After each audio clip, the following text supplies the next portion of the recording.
Bienvenue dans la review cinématographique, épisode ou semaine numéro 7, des films cultes, des films d'auteurs, des films indépendants, des blockbusters, il y en a pour tous les goûts et pour toutes les couleurs. Je sais pas toi, mais pour ma part, cette semaine, elle a été, en termes de films, très variée, hein. J'ai pu voir des films assez cultes, des films très bons, comme des films qui sont moins bons, hein. Tu pourras le voir. J'ai vu aussi un moyen métrage, enfin un court métrage plutôt, oui, un court métrage sur YouTube. Voilà, j'ai essayé de faire un teasing, ça a pas tellement bien marché, mais bon. Eh bien c'est parti. Voilà, cette semaine, c'est toi qui commences puisque j'ai commencé la semaine dernière. Je t'attends, je veux savoir ce que tu as maté de beau.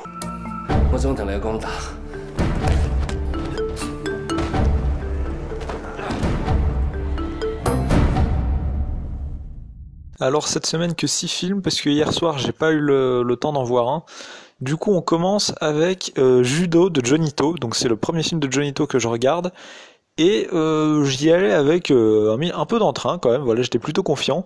Et le film est en fait assez moyen. Alors c'est une œuvre assez mineure dans la filmographie de Johnny To, quand on se renseigne un peu sur le film.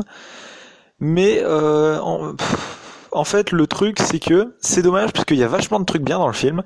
Notamment l'éclairage, les lumières, tout ça sont extrêmement jolis. Il y a des idées de mise en scène qui sont très bien trouvées. Mais le problème c'est le scénario et les personnages qui sont globalement... comment dire, t'as vu la série animée Pokémon? Bah voilà, c'est des personnages aussi développés que ça, qui sont résumés à genre un trait de caractéristique, avec un développement ultra classique, un scénario assez convenu, et finalement malgré les audaces de mise en scène, bah on n'arrive jamais vraiment à passer outre ce scénario et ces personnages assez creux. Donc c'est dommage, bien tenté, mais dommage. Donc le judo, enfin un délire comme ça, faut que je voie l'original, donc la légende du grand judo qui est le premier de Akira Kurosawa, faut que je le voie, ok, c'est sur ma liste. The only escape is death. If this picture doesn't make you scream and squirm. Ensuite, Frisson de David Cronenberg. Alors ça aussi, je crois, c'est mon premier David Cronenberg. Et c'est plutôt pas mal. Alors le concept déjà est assez farfelu, puisqu'en fait le principe c'est que y a un savant fou qui crée une sorte de parasite qui se transmet d'humain en humain et qui les transforme en zombies assoiffés de sexe. Donc le concept est déjà plutôt étrange, très Cronenberg finalement. Et le film est plutôt sympa. Malgré le fait que, pareil, le scénario soit assez faible, on s'attache pas trop aux personnages, tout ça. L'idée est assez intéressante. Cronenberg, comme dans tous ses films apparemment, puisque je me suis un peu renseigné, va traiter de ce corps humain et de la dégénérescence des corps humains. Et s'il va réussir à créer une atmosphère assez angoissante, assez claustrophobique, étant donné que le film se passe sur une sorte d'hôtel sur une île un peu isolée. Donc Frisson de David Cronenberg, c'est assez intéressant. Frisson pareil, moi pour ma part, ma première fois avec Cronenberg c'était La Mouche, que j'avais surkiffé sa race, et donc du coup oui, Frisson c'est... faut que je me le fasse quoi.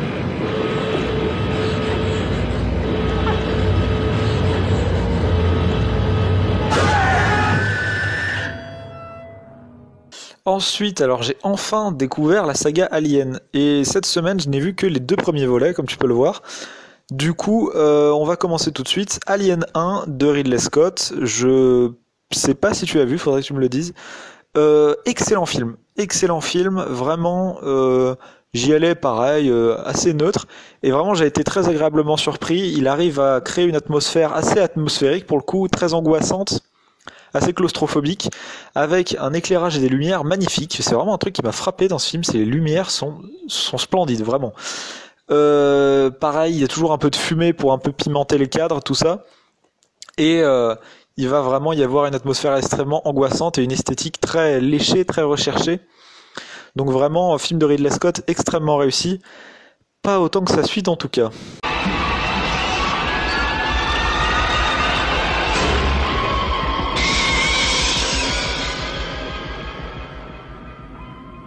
Alors donc Alien 2 de James Cameron. Alors là j'ai été vachement moins convaincu que le premier parce que je sais pas encore une fois si tu l'as vu, mais c'est un film qui est très différent du premier. C'est-à-dire que là où le premier était assez dans l'économie de moyens, très esthétique, très atmosphérique, assez calme, assez posé, qui va vraiment faire durer ses plans, et ben là James Cameron il fait vraiment un film d'action, voire un film de guerre. avec non plus un seul alien, mais une tripotée d'aliens, non plus 7 pélos sur un vaisseau, mais tout un commando de Marines de l'espace. Et il va y avoir plutôt... je trouve que tout ce qui faisait l'intérêt du premier va vraiment être perdu dans le second. Et alors je sais que certains disent que c'est une extension des thématiques du premier, que c'est une bonne suite. Mais je trouve que y a vraiment moins de recherche, c'est clairement moins intelligent, et tout ce qu'avait essayé de construire Ridley Scott dans le premier, c'est totalement défoncé dans le 2. Par exemple, je te parlais des lumières pour Alien 1, Alien 2 va pas du tout, ça va être des lumières extrêmement plates, un éclairage qui va jamais donner de relief à la mise en scène, et c'est extrêmement triste de tronquer une ambiance atmosphérique du premier pour vraiment un film de guerre assez mal découpé dans le second, quoi. Et alors c'est quand même pas un film catastrophique, c'est relativement honorable, mais quand même l'intérêt, enfin c'est quasiment le même scénario que le 1 en plus, donc c'est vraiment une relecture du 1 en mode film de guerre, et moi ça m'a clairement pas plu. Voilà, c'est pas ce à quoi je m'attendais.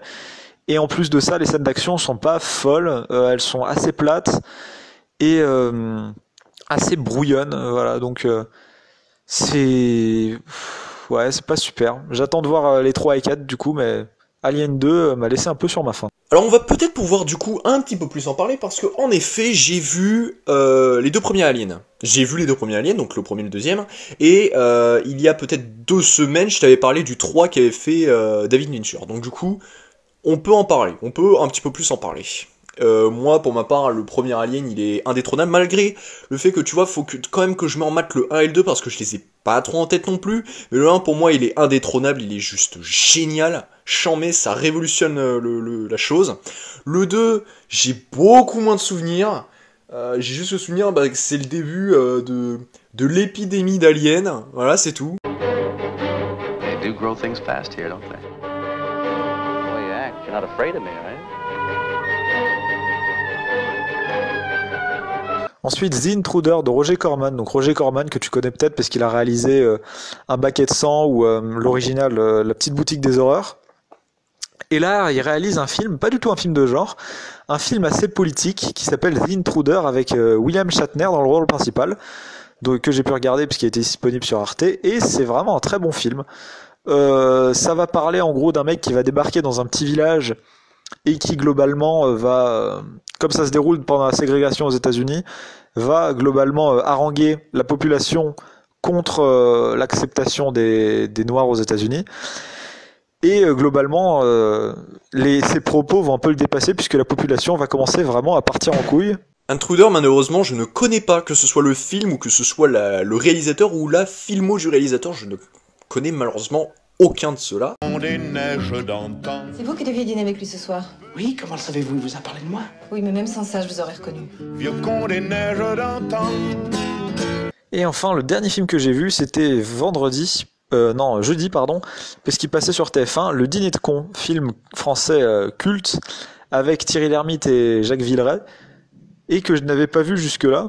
Ça raconte donc l'histoire, bon, je pense que tu la connais, mais au cas où, c'est en gros Thierry Lhermitte, qui est un homme assez riche, qui en fait tous les mercredis, avec ses copains, chacun choisit un con, et il le ramène au dîner pour savoir qui est le plus con parmi les cons.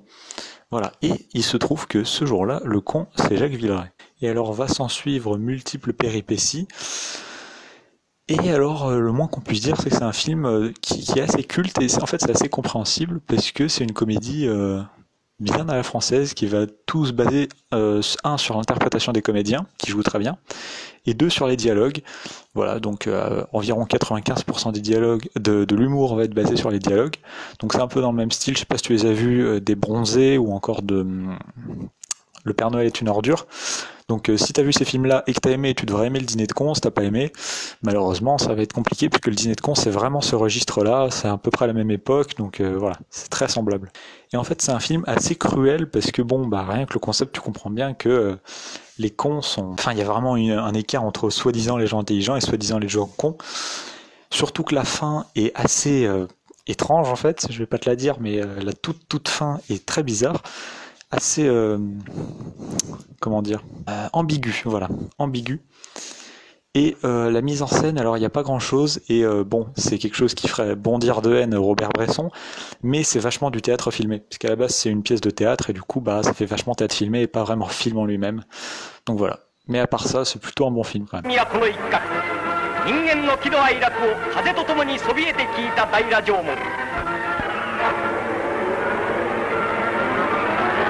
Donc le premier film que j'avais vu cette semaine, c'est Rashomon, tout simplement parce que, en spécialité cinéma, on attaque un nouveau chapitre qui est le cinéma japonais. Et le premier film, en tout cas le premier réalisateur auquel on s'intéresse, c'est Akira Kurosawa, et le premier film de ce chapitre qu'on voit n'est pas Les 12 Samouraïs, qui est pour moi le film le plus connu de la filmographie de Akira Kurosawa, mais son 12e film, nommé Rashomon. Et dans la généralité, il est pas mal. Il est pas extraordinaire, mais il est pas mal. En effet, cela raconte l'histoire d'un samouraï qui est retrouvé mort, et devant un espèce de juge, vont passer plusieurs personnes qui vont raconter leur point de vue, leur histoire. Donc du coup, c'est un film basé sur plusieurs points de vue, c'est plusieurs personnages qui ont plusieurs points de vue, et qui vont faire défiler l'histoire, un petit peu comme Angle d'attaque qu'on avait vu bien avant. Et bah c'est pas mal puisque tout simplement Rashomon c'est, on va dire, je pense, l'un des films qui a fondé cette espèce de genre au cinéma, le fait de mettre plusieurs personnages avec plusieurs points de vue différents, avec cette thématique principale qui est est-ce qu'on peut faire confiance à tout le monde, et même à la fin, je suis un petit peu déçu puisque on reste sur notre fin. Je m'explique. Malgré que le film soit bon, et que au fur et à mesure que le film avance, on essaye de savoir ce qui s'est vraiment passé, et bien malheureusement on reste sur notre fin, on sait pas ce qui est vrai, on sait pas ce qui est faux, donc je suis un petit peu déçu par cette fin, n'empêche que j'ai passé un très bon moment devant ce film. Qu'on arrive à faire quand on n'a plus besoin de se regarder dans le miroir.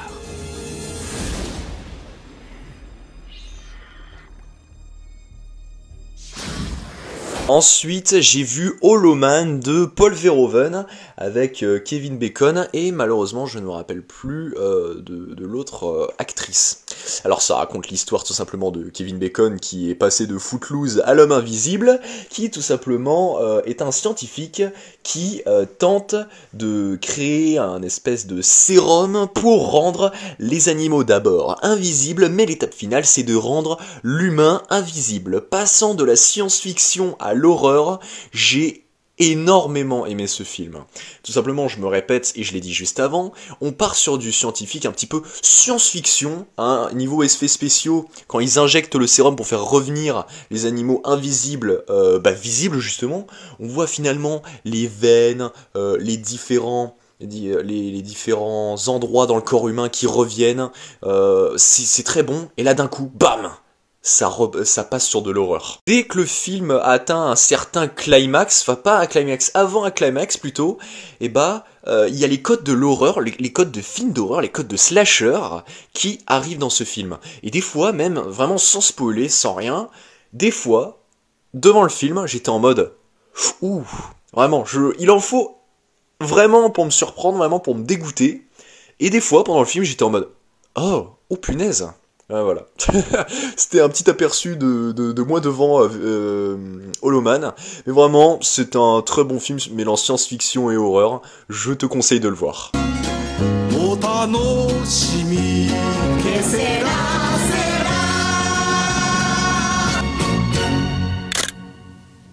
Tout en continuant bien évidemment de voir des films des studios Ghibli, j'ai donc vu Mes voisins les Yamada. Alors au niveau de l'animation c'est totalement différent, hein.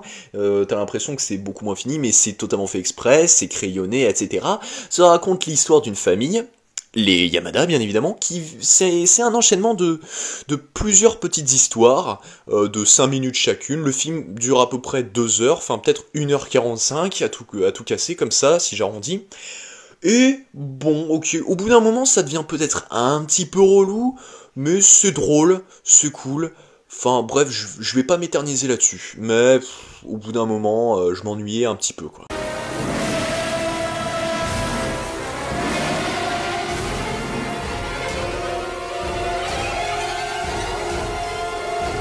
On avait fait un petit teaser, ça faisait longtemps que je voulais le voir, et j'ai fini par voir Gino Sagi, ou plutôt The Horribly Slow Murderer with the Extremely Inefficient Weapon, qui est un court-métrage de 10 minutes.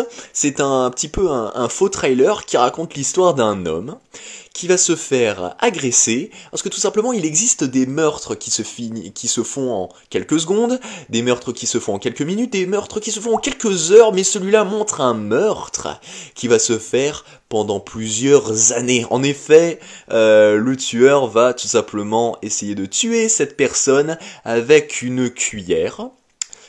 Alors dit comme ça peut être totalement con, mais je peux t'assurer, mon gars, alors que déjà il y a certaines références cinématographiques dans ce court-métrage, et mon gars, le court-métrage est chambé de fou. Oui, dans ce court-métrage, il y a énormément de ridicule, mais c'est ça qui est bon.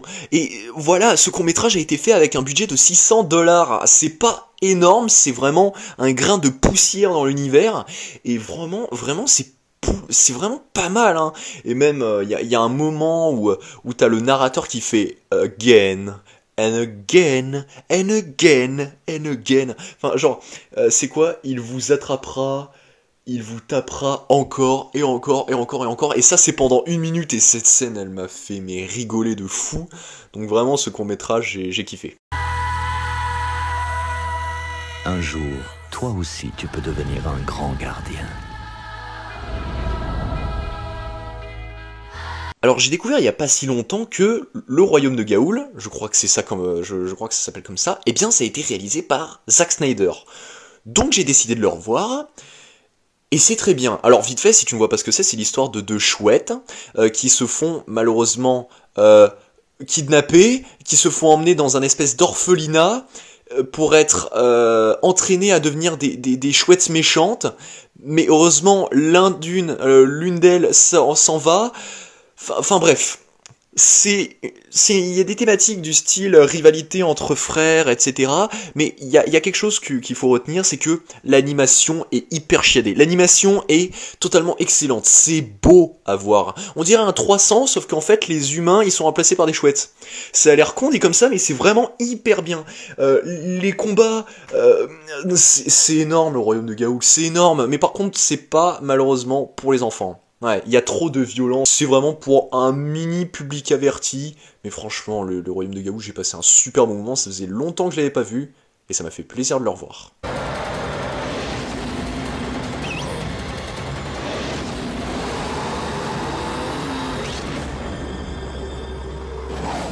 J'ai enfin fini la saga Alien en voyant Alien 4 réalisé par Jean-Pierre Jeunet, un français, RPZ la street tu connais.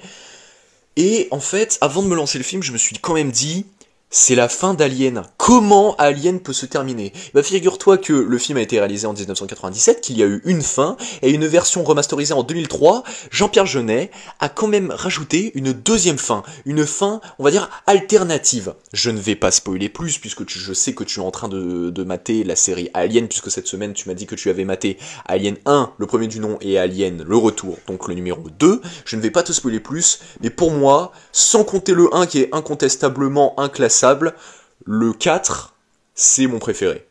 Très clairement. Déduction, intuition, discrétion, du pur OSS 117. Avant de partir, sale espion, fais-moi l'amour. Non, je ne crois pas, non. Pourquoi? Pas envie. OSS 117, c'est donc du coup une des comédies françaises avec Jean Dujardin là, assez culte. Je voulais le voir, il fallait que je la voie, et c'est mais à mourir de rire. T'as des répliques cultes toutes les 5 secondes. Et mon gars, je me suis tapé de ces barres avec mon père et ma mère en regardant ça, c'est abusé. Oh là là, j'allais dire tu n'imagines même pas, mais je sais que tu as vu ce film, je sais que je pense que tu t'es marré devant, donc tu me comprends. C'est bien réalisé, il y a des références à l'expressionnisme allemand, puisque par exemple dans le cabinet du Dr Caligari de Robert Viennet, eh bien tout simplement pour montrer que c'est la nuit, eh bien on met un filtre bleu, et bah là c'est pareil, utilisé dans une course poursuite, et bah à un moment il y a un filtre bleu qui apparaît pour montrer que c'est la nuit alors que ça a totalement été tourné en plein jour. OSS 117 c'est vraiment très bon. OSS 117, le Caire, ni plus ni d'espion. Voilà, c'est le premier du nom. J'ai hâte de voir le 2. Voilà. Je suis content de l'avoir vu, il est vraiment très cool. Donc oui, effectivement, OSS 117, bon, j'ai pas grand chose à redire, t'as à peu près tout dit. Comédie française assez marrante, je l'ai vu il y a quelques années, j'en ai un souvenir plutôt pas mauvais, hein. C'est un des rares films que j'ai vu il y a quelques années dont je me souviens plutôt bien, donc voilà, très bon. Ce qu'ils attendent, c'est un dieu. Alors on va leur en donner un. Là, je sais que tu as énormément de lecture, mais mon gars, là, je vais m'attaquer à quelque chose je pense, où je vais parler longtemps. J'ai Death Note dans ma collection de mangas. J'ai l'entièreté des mangas. J'ai lu tout le manga. Et déjà, je m'étais préparé au fait que quand je vais voir Death Note, je vais être déçu parce que tout le monde a été déçu. Mais je m'imaginais pas à être autant, extrêmement déçu. Le film ne prend en aucun cas compte des bases, des règles que le manga a imposées. Ce film ne devrait pas s'appeler Death Note. Je vais m'expliquer tout simplement, c'est un destination finale qu'ils ont appelé Death Note parce que tout simplement il y a un cahier, il y a un dieu de la mort, et si t'écris un nom dans le cahier, il meurt dans les quarts de seconde qui viennent. Alors je suis désolé, voilà, faut que je fasse un coup de gueule vite fait. Le personnage principal qu'on appelle Light Turner, non, dans le manga il s'appelle Light Yagami. Dans le film, c'est un putain de clochard, c'est un bolos, c'est un mec qui se fait prendre son goûter au goûter. Il fait les devoirs de ses camarades. Normalement, c'est un personnage charismatique, classe, qui a une bonne dégaine, qui est bon en cours, c'est un sadique, il se prend supérieur aux autres, alors que dans des moments où il est inférieur à tout le monde, il garde la tête haute. Le personnage de Willem Dafoe en Ryuk, c'est à peu près le même, mais il est pas aussi con, genre il ne peut pas... Oh là là. Le personnage de Elle, déjà on va se dire les choses tout de suite, dans le manga, Elle, c'est pas un Renois, c'est un blanc qui ne sort pas de chez lui, qui est hyper mystérieux, qui ne s'énerve à aucun moment, qui n'a pas de flingue avec lui. Je suis désolé, mais je suis dégoûté. Mia, normalement c'est pas Mia, c'est Misa, normalement elle est pas dans le même lycée que Light, elle ne fume pas, elle est pas attirée par le Death Note, elle est juste conne et totalement amoureuse de Light. Le seul personnage qu'ils ont à peu près respecté, parce que c'est un personnage japonais, c'est Watari. Watari c'est le bras droit de Elle. Ils l'ont à peu près respecté parce que tout simplement, tu dois écrire le nom et le prénom de la personne qui meurt dans les 40 secondes dans le Death Note, alors que Watari c'est un putain de nom de code. Bah oui, c'est facile de marquer Watari et de le contrôler après pour qu'il crève. Bah oui, c'est simple. Mais non, c'est pas simple. Alors pourquoi il l'a pas fait avec Elle tout simplement directement? Le film se baisse tout seul. Le film se baisse tout seul, je suis dégoûté de ce film.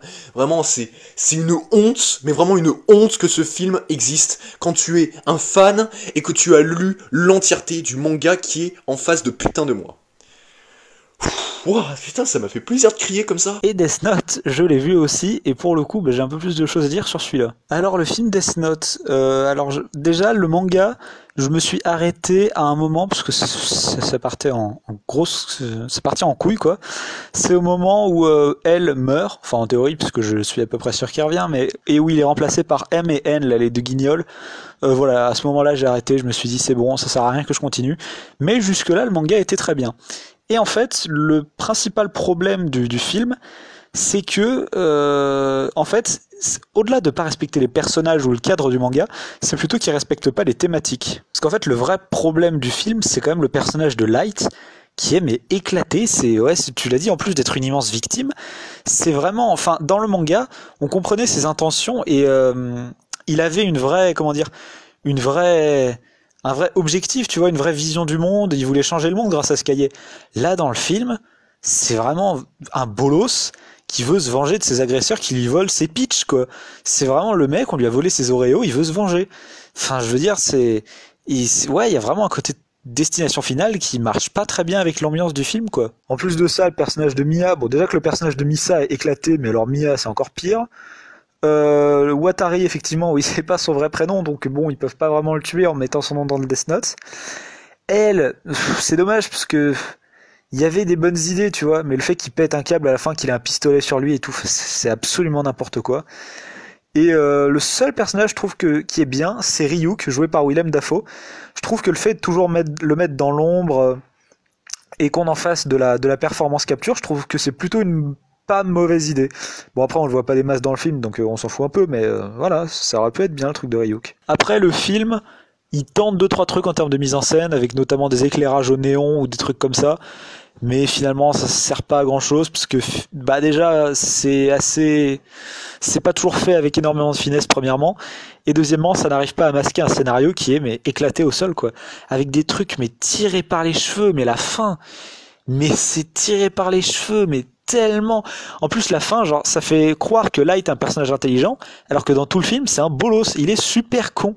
Du coup vraiment cette fin, bah sur le coup je l'avais trouvé pas mauvaise, mais avec le recul je me dis, enfin, comment un mec aussi con que le Light du film peut faire ça quoi? Ça n'a vraiment aucun sens. En plus à la base il voulait faire une suite, mais vu comme le film a été détesté, je pense qu'il n'y en aura pas, et c'est peut-être pas plus mal comme ça. Oui putain, en me remémorant le film, je viens de me rappeler d'un truc. Alors c'est peut-être juste un détail, mais ça m'avait assez marqué.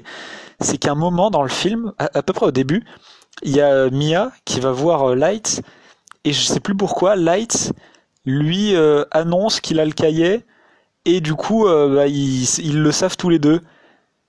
Et alors je sais plus si c'est exactement ça dans le film, faudra que tu me confirmes, mais si c'est le cas, si c'est bien comme dans mes souvenirs, si c'est bien Light qui dit à Mia j'ai le Death Note, et bah c'est encore plus con que ce que je viens de dire dans les audios précédents quoi. C'est putain, j'ai mis 4 sur Sens Critique, j'y vais tout de suite, je vais mettre 3 de ce pas en fait. En parlant, alors je voudrais réagir sur le personnage de Willem Dafoe, enfin de Ryuk en Willem Dafoe. Le chara-design du personnage, ouais, je le trouvais assez pas mal, il y avait de l'imagination, je n'ai rien à dire là-dessus, c'est juste que, bah Ryuk, dans le manga de base, Ryuk, il est là pour conseiller. Et surtout qu'une règle qu'il ne faut pas oublier, c'est que si lui, il note le prénom d'une personne, d'un humain dans le Death Note, et bah, dans un premier temps, la personne qui l'a noté meurt, mais lui aussi meurt. Le film s'auto-viole, puisque tout simplement, quand Light découvre le contenu du Death Note, à un moment, c'est marqué « Ne fais pas confiance à Ryuk ». Ouais, ok, puisque à un moment, t'as Ryuk qui dit même à Light, ça ne sert à rien de marquer mon nom dans le cahier, personne n'a réussi à dépasser la deuxième lettre. Bon bah voilà, ça c'est un fait. Et puis, deuxième chose, j'ai 3 choses à dire. Deuxième chose, il y a 2 fois où je me suis dit, là, en face de moi, là, j'ai pas un gros bolos qui s'est fait une teinture blonde et qui a un crunch sur la joue, j'ai Light Yagami en face de moi. À un moment, il découvre que bah, il peut tuer plein de personnes, et là t'as un enchaînement de plans où vraiment c'est très représentatif du manga. Tu sais, il est concentré sur le Death Note, il écrit le nom des personnes qu'il veut tuer, enfin avec une musique assez stressante, tu vois. Là j'ai retrouvé un Light. Et pareil à la fin, même si tu la trouves absurde, là où il explique carrément son plan, mais j'ai trouvé ça génial, parce que là tu retrouves vraiment l'univers, le caractère, les émotions du Light Yagami qu'il y avait dans le manga original. Et pour répondre à ta question, j'ai été totalement surpris, et c'est même à partir de ce moment-là où je voulais arrêter le film. C'est à partir de ce moment-là où je me suis remis en question, je me suis dit, est-ce que je continue le visionnage? C'est au moment où finalement, bah t'as Light qui écrit dans le cahier, enfin plutôt qu'il lit les règles, il est, je sais pas, un tournoi, machin, en salle, t'as Misa qui vient le voir, qui dit qu'est-ce que c'est, et qui dit, ah non, je peux pas t'en parler. Oh bah ok, pas de problème. Bon ok, je vais t'expliquer. Alors ça, c'est le Death Note, je vais marquer un nom, et bah la personne crève. Et à ce moment-là, je me suis dit, mais Netflix, mais quelle erreur, mais monumentale. Franchement, sur ce coup-là, ils ont trop pris la confiance, tu vois. Ils ont pris des libertés, trop de libertés même qu'ils ne devaient pas prendre. Ils ont vraiment, ouais, rien respecté. Même tu vois, j'ai fait quelques petites recherches, et en effet, tu vois, dans le manga, quand Light le récupère, bah c'est bah voilà, en fait ça me fait penser à un autre truc. Quand Light récupère le Death Note, et ben en fait il est tout fripé, etc. Là je parle dans le film, hein. Alors que dans le manga, bah c'est comme si Ryu qui venait de l'acheter à Carrefour, quoi, tu vois, il est tout neuf, hein. Et ça me fait penser à autre chose. C'est Ryu qui l'a fait tomber on va dire du paradis des enfers, puisqu'il se situe en haut, donc il est tombé. C'est Ryu qui l'a fait tomber. Et c'est pas un livre qui se transmet de porteur en porteur, c'est totalement n'importe quoi. Et mec, cette histoire de grande roue, qu'est-ce que c'est que cette histoire de grande roue? Oui, non, mais je suis bien d'accord, la fin est stylée, mais dans le contexte du... Enfin, si ça s'était passé dans le manga, j'aurais dit oui. Mais là, dans le film Light, c'est un immense débile, c'est un immense crétin. C'est c'est un c'est un clochard, quoi. Donc comment il pourrait faire ça? Ça n'a aucun sens. Comment il aurait pu penser à ça avec le Jean pêcheur et la feuille qui tombe, qui vole, et puis pfft, ça tombe dans le feu et tout? Non, non. Le Light, il aurait jamais pu faire ça dans le film. Dans le manga, oui, mais pas dans le film.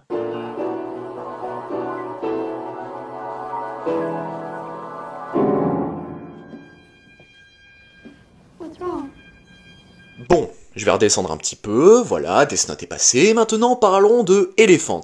Elephant, qui est un film de Gus Van Sant, qui est sorti en 2003 et qui a reçu la Palme d'Or. Ça raconte tout simplement l'histoire du fait divers qui est arrivé dans un lycée aux States, lycée ou université d'ailleurs, ces deux élèves qui ont décidé de rentrer dans le lycée armé et qui ont décidé de faire un homicide. Un carnage, voilà, tout simplement.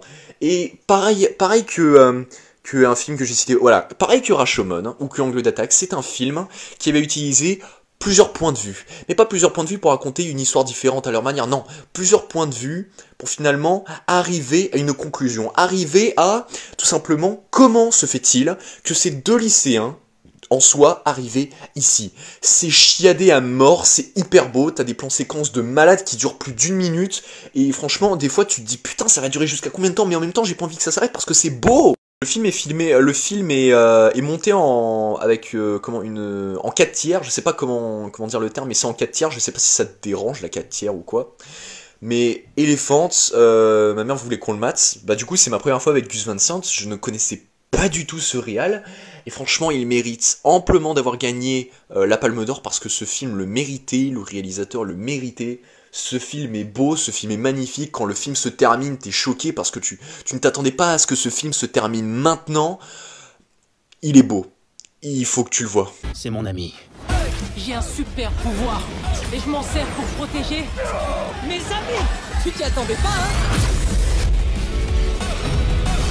Je m'attendais pas à grand chose quand Sonic le film est sorti, mais je m'attendais encore moins à avoir un génie de l'internet qui a tout simplement pris le film, qui a pris un même Sonic et qui a remplacé Sonic, le vrai Sonic dans le film, qui est doublé en français par Malik Bentala, nique-toi parce que la voix française est totalement chiante.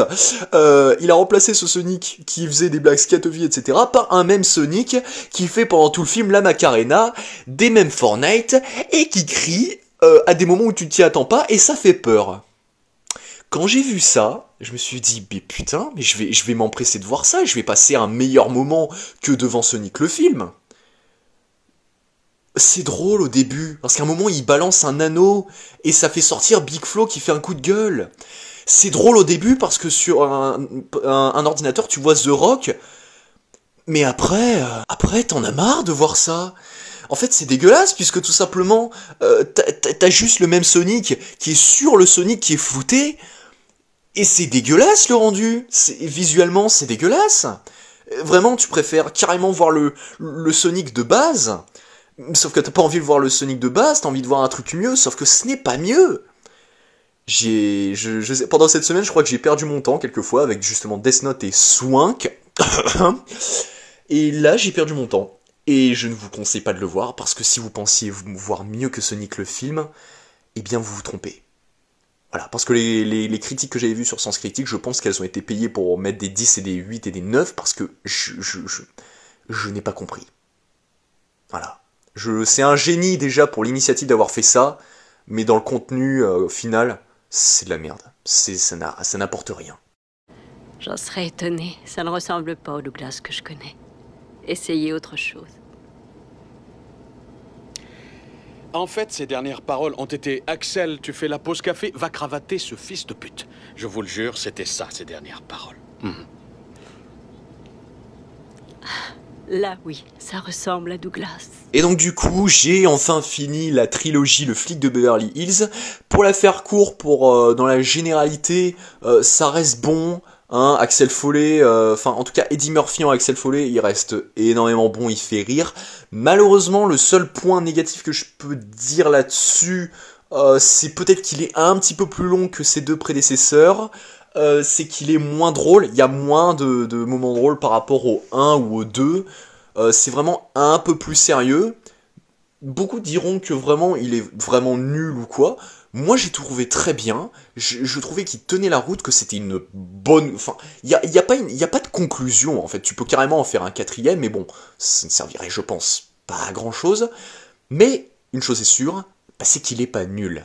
Voilà. La review cinématographique épisode ou semaine numéro 7 se termine ici. Merci encore d'avoir suivi, cela fait extrêmement plaisir. Surtout que cette review dure un petit peu plus de 35 minutes. Donc franchement, vous pouvez vous féliciter, vous pouvez vous applaudir. N'oubliez pas que mardi prochain, il y a une nouvelle vidéo, peut-être une review cinématographique. Et alors ce sera l'épisode 8.